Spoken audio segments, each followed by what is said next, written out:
क्या आप जानते हैं शिवलिंग और ज्योतिर्लिंग में क्या अंतर है? हे भक्तजन, आज मैं आपको एक ऐसी कथा सुनाने जा रहा हूँ जो आपके मन को छू जाएगी। यह कहानी है प्रेम की, भक्ति की और उस दिव्य ज्योत की जो हमारे जीवन में प्रकाश लेकर आती है। यह कथा है शिवलिंग और ज्योतिर्लिंग के बीच के उस गहरे अंतर की, जिसे जानकर आपका हृदय भी भगवान शिव के प्रति सदा से भर जाएगा। नमस्कार प्यारे दर्शकों, मैं आपका फिर से स्वागत करता हूं हमारे YouTube चैनल में। तो दोस्तों, आज हम एक नई कहानी और एक नया वीडियो लेकर आपकी सेवा में उपस्थित हुए। आज की कथा अत्यंत ज्ञानवर्धक और प्रेरणादायक है। कथा शुरू करने से पहले आपसे एक विनम्र निवेदन है कि शास्त्रों में कहा गया है कि अधूरी छोड़ी गई कथा दुख और पाप का कारण बनती है, इसलिए इसे अंत तक अवश्य सुने। और अगर आप अपनी माँ से सच्चा प्रेम करते हो तो इस वीडियो को लाइक करें, हमारे चैनल को सब्सक्राइब करें और कमेंट में माँ लिखकर अपना समर्थन दें। तो आइए बिना किसी विलंब के आरंभ करते हैं। आज की प्रेरणादायक कथा कैलाश पर्वत की हिमाच्छादित चोटियों पर सुनहरी किरणें बिखर रही थी। प्रभात की शीतल हवा में गंगा माता की कलकल ध्वनि गूंज रही थी। महादेव शिव अपने प्रिय आसन पर विराजमान थे। उनकी आंखें अधर अनिर्मित थी, मानो वे समस्त ब्रह्मांड के रहस्य को एक साथ देख रहे हो। माता पार्वती अपने दिव्य रूप में भगवान शिव के समीप बैठी थी। उनके मुखमंडल पर एक गहरी जिज्ञासा का भाव था। गणेश जी भी अपने पिता के चरणों में बैठे थे, अपनी बुद्धिमत्ता भरी आंखों से महादेव को निहार रहे थे। इस दिव्य वातावरण में एक अजीब सी शांति, जैसे प्रकृति स्वयं किसी महान रहस्य के खुलने की प्रतीक्षा कर रही हो। माता पार्वती ने अपने कमल सदृश हाथों को जोड़ते हुए कहा, हे प्राणनाथ, हे महादेव, आज मेरे मन में एक प्रश्न उठ रहा है जो मुझे चैन से बैठने नहीं दे रहा है। आपके भक्त जगह जगह आपकी पूजा करते हैं, कहीं शिवलिंग के रूप में, कहीं ज्योतिर्लिंग के रूप में, परंतु मैं यह नहीं समझ पा रही कि इन दोनों में क्या अंतर है। गणेश जी भी उत्सुकता से अपने पिता की ओर देखने लगे। उन्होंने कहा, पिताजी, मैं भी यह जानना चाहता हूँ। जब भक्तगण मेरे पास आते हैं तो वे अक्सर यह प्रश्न पूछते हैं, मैं उन्हें क्या उत्तर दूँ। भगवान शिव की आंखों में एक रहस्यमय मुस्कान आई। वे धीरे धीरे अपनी आंखें खोलकर बोले, हे शिवे, हे विनायक, तुम दोनों का प्रश्न अत्यंत गहरा है। यह केवल एक साधारण प्रश्न नहीं है, बल्कि इसमें संपूर्ण सृष्टि का रहस्य छुपा हुआ है। महादेव ने अपनी गहरी आवाज में कहना शुरू किया, सुनो, जब यह संसार नहीं था तब समय का कोई आरंभ नहीं था। जब केवल अंधकार ही अंधकार था, तब मैं अकेला था। ना कोई आकार था, ना कोई रूप था, केवल चेतना का अंतर और अनंत सागर था। उनकी आवाज में एक गहरी पीड़ा झलक रही थी, जैसे वह उस अकेलेपन को याद कर रहे हो।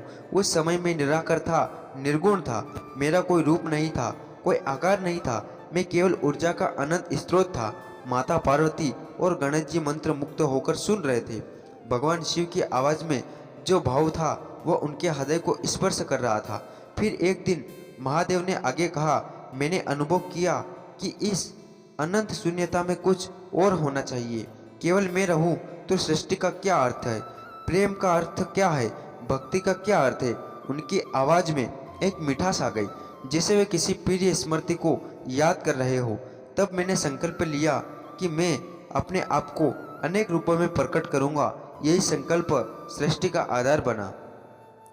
जब मैंने पहली बार अपने आप को मूर्त रूप देने का निश्चय किया, भगवान शिव की आवाज में गर्व का भाव आया। तो मैंने सोचा कि मेरा यह रूप ऐसा होना चाहिए जो सरल हो, सहज हो और हर व्यक्ति इसे समझ सके। उन्होंने अपना हाथ आकाश की ओर उठाया, मानो वे कुछ दिखा रहे हो। तब मैंने अपनी ऊर्जा को एक स्तंभ के रूप में प्रकट किया। यह स्तंभ ना तो बहुत जटिल था, ना बहुत सरल। यह मेरी शक्ति का प्रतीक था, मेरी सृजनात्मकता का प्रतीक था। माता पार्वती ने पूछा, प्राणनाथ, वो कैसा दिखता था। महादेव जी मुस्कुराए, हे शिवे, वो एक गोलाकार आकार पर खड़ा अंडाकार स्तंभ था। इसका आधार योनि का प्रतीक था, सर्जन की शक्ति का, और ऊपरी भाग लिंग का प्रतीक था, सर्जनकर्ता की ऊर्जा का। गणेश जी की आंखों में समझ की चमक आई तो पिताजी, शिवलिंग आपके सृजनात्मक रूप का प्रतीक है। बिल्कुल सही कहा पुत्र, भगवान शिव ने प्रेम से कहा, शिवलिंग मेरा वह रूप है जो सृष्टि की रचना करता है, पालन करता है और जब समय आता है तो सहारा भी करता है। यह मेरी त्रिगुणात्मक शक्ति का प्रतीक है। भगवान शिव की आवाज में अब गहरी भावना आने लगी। जब मैंने पहली बार शिवलिंग के रूप में अपने आप को प्रकट किया तो देवता, ऋषि मुनि और समस्त जीव उसकी ओर आकर्षित हुए। वे समझ गए कि यह कोई साधारण पत्थर नहीं है बल्कि साक्षात परमात्मा का रूप है। उनकी आवाज में गर्व था लेकिन साथ ही विनम्रता भी। शिवलिंग की सबसे बड़ी विशेषता यह है कि इसमें कोई जटिलता नहीं है। एक छोटा बच्चा भी इसे समझ सकता है और एक महान संत भी इसमें गहरे रहस्य पा सकता है। माता पार्वती ने पूछा, तो क्या हर शिवलिंग में आपकी उपस्थिति है? महादेव की आंखों में करुणा का भाव आया। हे माते, यह बात सुनो और गांठ बांध कर रखो। जब भी कोई व्यक्ति पूर्ण श्रद्धा और भक्ति से किसी शिवलिंग की पूजा करता है तो मैं वहाँ अवश्य उपस्थित होता हूँ। चाहे वह शिवलिंग सोने का हो या मिट्टी का या संगमरमर का हो या बालू का हो। उनकी आवाज़ में अब तीव्रता आई। भक्ति में शक्ति है, श्रद्धा में शक्ति है। जब वह शक्ति शिवलिंग पर केंद्रित होती है तो वह साधारण पत्थर से देवता का स्वरूप बन जाता है। अब भगवान शिव की आवाज़ में एक नई गहराई आ गई, मानो वे किसी और ही रहस्य की ओर जा रहे हैं। परंतु शिवलिंग के बाद मैंने महसूस किया कि केवल मूर्त रूप ही पर्याप्त नहीं है, मुझे अपनी अनंत ज्योति को भी प्रकट करना होगा। उनकी आंखों में एक दिव्य चमक आई। तब मैंने निश्चय किया कि मैं कुछ विशेष स्थानों पर अपनी ज्योत के रूप में स्वयं प्रकट होऊंगा। यह स्थान साधारण स्थान नहीं होंगे बल्कि ऐसे स्थान होंगे जहां मेरी ऊर्जा स्वयं निवास करेगी। गणेश जी ने जिज्ञासा से पूछा, पिताजी, पहले ज्योतिर्लिंग कहाँ प्रकट हुए? महादेव जी आवाज में गर्व का भाव आया, सुनो पुत्र, यह कहानी अत्यंत रोचक है। जब ब्रह्मा और विष्णु के बीच यह विवाद हुआ कि उनमें से कौन श्रेष्ठ है तो मैंने एक अनंत ज्योति स्तंभ के रूप में अपने आप को प्रकट किया। उनकी आवाज में अब एक रहस्यमय गूंज भी थी। जो ज्योति स्तंभ इतना विशाल था कि ना तो वह ब्रह्मा इसका शिखर देख सके और ना ही विष्णु इसका आधार। तब दोनों ने स्वीकार किया कि मैं ही सर्वोच्च हूँ। माता पार्वती ने आचार्य से पूछा, तो वह ज्योति स्तंभ कहाँ स्थापित हुआ? वही स्थान आज अरुणाचलम में तिरुवन्नामलई के नाम से जाना जाता है। महादेव ने गर्व से कहा, यही पहली ज्योतिर्लिंग थी जहाँ मैं सवै ज्योति के रूप में निवास करता हूँ। भगवान शिव की आवाज़ अब और भी गहरी हो गई। अब सुनो कि ज्योतिर्लिंग क्या है। ज्योति का अर्थ है प्रकाश, दिव्य प्रकाश, और लिंग का अर्थ है चिन्ह या प्रतीक, अर्थात ज्योतिर्लिंग मेरे दिव्य प्रकाश का प्रतीक है। उनकी आवाज़ में अब एक विशेष तीव्रता थी। जहाँ शिवलिंग मेरे सृजनात्मक रूप का प्रतीक है, वही ज्योतिर्लिंग मेरे ज्ञान और प्रकाश का प्रतीक है। ज्योतिर्लिंग वे स्थान है जहाँ मैं स्वयं अपनी संपूर्ण शक्ति के साथ निवास करता हूँ। माता पार्वती ने गहरी रुचि से पूछा, प्राणनाथ, क्या केवल एक ही ज्योतिर्लिंग है? महादेव मुस्कुराए, नहीं शिव, मैंने 12 स्थानों पर अपनी ज्योति को प्रकट किया है। प्रत्येक ज्योतिर्लिंग का अपना विशेष महत्व है, अपनी विशेष शक्ति है। गणेश जी ने पूछा, पिताजी, वे कौन से स्थान है? भगवान शिव ने अपनी आंखें बंद की, मानो वे उन सभी स्थानों को एक साथ देख रहे हो। फिर उन्होंने धीरे धीरे बताना शुरू किया। पहला है सोमनाथ, गुजरात में, जहां मैं चंद्रमा के श्राप से मुक्ति के लिए प्रकट हुआ। यह कि मेरी ज्योति चंद्रमा की भांति शीतल और मन को शांति देने वाली है। उनकी आवाज में करुणा का भाव था। दूसरा मल्लिकार्जुन, आंध्र प्रदेश में, जहां मैं अपने पुत्र कार्तिकेय के क्रोध को शांत करने के लिए माता पार्वती के साथ निवास करता हूँ। तीसरा महाकालेश्वर, उज्जैन में, जहाँ मैं काल का नाश करने के लिए अपने रूप में विराजमान हूँ। यह मेरी शक्ति समय को भी नियंत्रण नहीं करती। उनकी आवाज़ में शक्ति का स्पंदन था। चौथा ओमकारेश्वर, मध्य प्रदेश में, जहाँ मैं पवित्र ओमकारेश्वर के रूप में निवास करता हूँ। पांचवा केदारनाथ, उत्तराखंड में, जहाँ मैं हिमालय की गोद में विराजमान हूँ। यहाँ की मेरी ज्योति हिमालय की भांति अग्नि और स्वात है। छठा भीमशंकर, महाराष्ट्र में, जहाँ मैंने भीमासुर नामक राक्षस का वध किया था।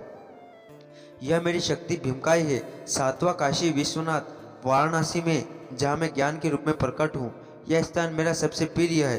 भगवान शिव की आवाज़ में अब विशेष प्रेम का भाव आया। आठवां त्र्यंबकेश्वर महाराष्ट्र में, जहाँ से गंगा माता का उद्गम हुआ है। नौवां वेगनाथ झारखंड में, जहाँ मैं वेगराज के रूप में रोगों का नाश करता हूँ। 10वां नागेश्वर गुजरात में, जहाँ मैंने नागासुर का वध किया था। 11वां रामेश्वर तमिलनाडु में, जहाँ भगवान राम ने मेरी पूजा की थी। और 12वां गुमेश्वर महाराष्ट्र में, जो अंतिम ज्योतिर्लिंग है। अब भगवान शिव ने अपनी आवाज़ को और भी गंभीर बनाया। अब मैं तुम्हें वह रहस्य बताता हूँ जो सबसे पहले महत्वपूर्ण है। और शिवलिंग और ज्योतिर्लिंग में क्या अंतर है। उनकी आंखों में एक गहरी समझ की चमक थी। शिवलिंग मनुष्य द्वारा स्थापित किया जा सकता है। कोई भी व्यक्ति सदा और भक्ति से शिवलिंग की स्थापना कर सकता है। यह मेरे सगुण रूप का प्रतीक है। परंतु ज्योतिर्लिंग स्वयंभू है। उनकी आवाज़ में अब दृढ़ता थी। इसे कोई मनुष्य स्थापित नहीं कर सकता। यह मेरी इच्छा से, मेरी शक्ति से स्वयं प्रकट होता है।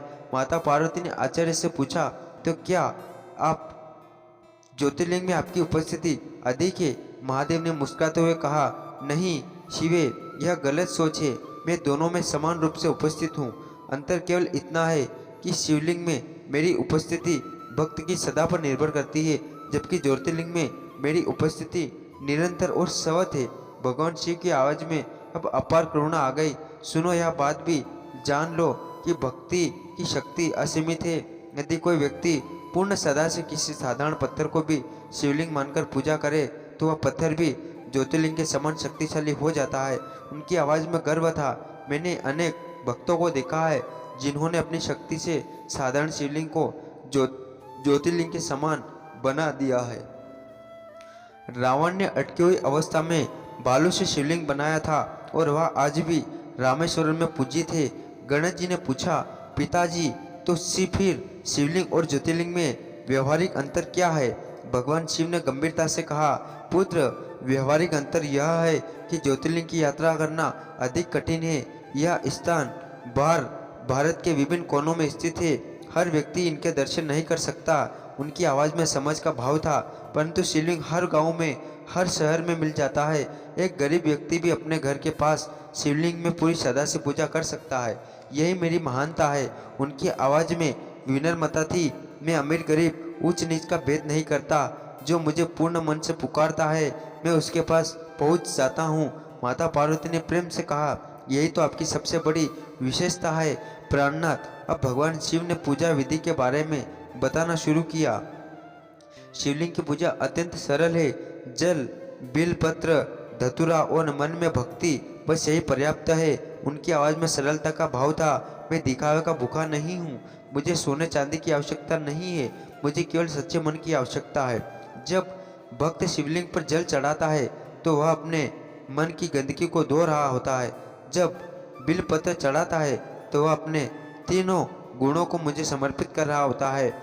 गणेश जी ने पूछा, पिताजी, ज्योतिर्लिंग की पूजा में कोई शिव विशेषता है? महादेव ने समझाया, ज्योतिर्लिंग की पूजा में विशेष मंत्रों का प्रयोग होता है। प्रत्येक ज्योतिर्लिंग का अपना विशेष मंत्र है, अपना विशेष स्त्रोत है। परंतु सबसे महत्वपूर्ण बात यह है कि ज्योतिर्लिंग के दर्शन मात्र से पुण्य की प्राप्ति होती है। यहाँ पर मेरी उपस्थिति इतनी प्रबल है कि दर्शन करने वालों को तुरंत अनुभव हो जाता है। उनकी आवाज़ में गंभीरता थी। परंतु यह भी सच है कि ज्योतिर्लिंग के दर्शन करने से व्यक्ति की जिम्मेदारी बढ़ जाती है। उसे अपने आचरण को और भी पवित्र बनाना पड़ता है। अब भगवान शिव ने शिवलिंग स्थापना के बारे में बताना शुरू किया। यदि कोई व्यक्ति अपने घर में शिवलिंग स्थापित कर सकता है तो उसके लिए कुछ नियम है। उनकी आवाज़ में गंभीरता थी। पहले मन को शुद्ध करना होगा, फिर एक उपयुक्त स्थान का चयन करना होगा। शिवलिंग को स्थापित करने के बाद नियमित पूजा करनी होगी। परंतु सबसे संपूर्ण बात यह है कि एक बार शिवलिंग स्थापित करने देने के बाद उसकी उपेक्षा नहीं करनी चाहिए। उनकी आवाज़ में चेतावनी थी। गणेश जी ने पूछा, यदि कोई व्यक्ति बाद में पूजा नहीं कर सकता तो क्या करे? उसे शिवलिंग को किसी मंदिर में स्थापित कर देना चाहिए। महादेव ने सुझाव दिया। भगवान शिव की आवाज़ में अब विविधता का स्वर आया। भक्ति के कई रूप है। कोई जल चढ़ाकर पूजा करता है, कोई रुद्र अभिषेक करता है, कोई केवल नाम जप करता है। परंतु सबसे सरल और प्रभावी भक्ति है ओम नमः शिवाय का जाप करना। उनकी आवाज़ में संतुष्टि थी। यह पंचाक्षर मंत्र मेरा सबसे प्रिय मंत्र है। जो व्यक्ति इसका नियमित जाप करता है वह मुझ तक पहुँच जाता है। माता पार्वती ने पूछा, क्या यह मंत्र शिवलिंग और ज्योतिर्लिंग दोनों के लिए समान रूप से प्रभावी है? महादेव ने बोला, जी हाँ, यह मंत्र सर्वत्र समान रूप से प्रभावी है। महादेव ने पुष्टि की, कलयुग के अंत में जब पाप अपनी चरम सीमा पर पहुंच जाएगा, तब मैं कल्कि अवतार के रूप में प्रकट होऊंगा। उनकी आवाज में दृढ़ता थी। उस समय शिवलिंग और ज्योतिर्लिंग ही सच्चे धर्म के केंद्र होंगे। जो लोग इनकी शरण में होंगे वे सुरक्षित रहेंगे। माता पार्वती ने चिंता से पूछा, प्राणनाथ, क्या वह समय बहुत कष्टकारी होगा? महादेव ने बोला, जी हाँ, परंतु सच्चे भक्तों के लिए यह परीक्षा का समय होगा, विनाश का नहीं। महादेव ने आश्वासन दिया। अब भगवान शिव अपनी कहानी के समापन की ओर जा रहे थे। उनकी आवाज में संतुष्टि और गहरी शांति का भाव था। तो अब तुम समझ गए होंगे शिवलिंग और ज्योतिर्लिंग में मूलभूत अंतर क्या है। महादेव ने कहा, शिवलिंग मेरे सगुण रूप का प्रतीक है, जो भक्ति की सदा से जीवन होता है। ज्योतिर्लिंग मेरी सवय की उपस्थिति है, जो निरंतर विद्यमान रहती है। उनकी आवाज में गहरी संतुष्टि थी। दोनों में मेरी शक्ति का समान है, दोनों पूजनीय है, दोनों मोक्षदायक है। अंतर केवल प्रकट होने के तरीके में है। माता पार्वती और गणेश जी ने दोनों मंत्रमुग्ध होकर सुन रहे थे। ये ज्ञान उनके लिए अमूल्य था। जैसे जैसे भगवान शिव की कहानी समाप्ति की ओर जा रही थी, कैलाश पर्वत पर एक दिव्य शांति छा गई। हवा में मंत्रों की गूंज थी, फूलों की सुगंध थी। माता पार्वती की आंखों में संतुष्टि के आंसू थे। उन्होंने कहा, प्राणनाथ, आज आपने जो रहस्य बताया वो करोड़ों भक्तों के काम आएगा। भगवान शिव मुस्कुराए। शिव ज्ञान बांटने से बढ़ता है, घटता नहीं। यह ज्ञान जितना फैलता है उतने ही संसार में शांति आएगी। भगवान शिव ने अपनी कहानी का समापन एक दिव्य श्लोक के साथ किया। शिवलिंग या ज्योतिर्लिंग दोनों में शिव वास।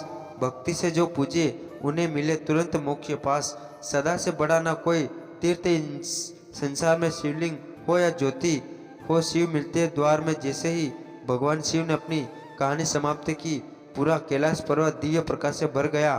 देवता फूल बरसाने लगे, गंधर्व मधुर संगीत बजाने लगे। माता पार्वती और गणेश जी दोनों के हृदय में एक गहरी संतुष्टि थी। उन्होंने समझ लिया कि शिवलिंग और ज्योतिर्लिंग के बीच का रहस्य क्या है। तो प्यारे भक्तों, हमें आशा है कि यह कथा आपके जीवन में सकारात्मक बदलाव लेकर आई होगी। कृपया इसे लाइक करें और दूसरों तक पहुंचाने के लिए इसे शेयर करें। अपने सदाभाव को कमेंट सेक्शन में हर हर महादेव लिखकर प्रकट करें। इस कथा को अंत तक देखने के लिए आपको दिल से धन्यवाद। ओम नमः शिवाय। हर हर महादेव।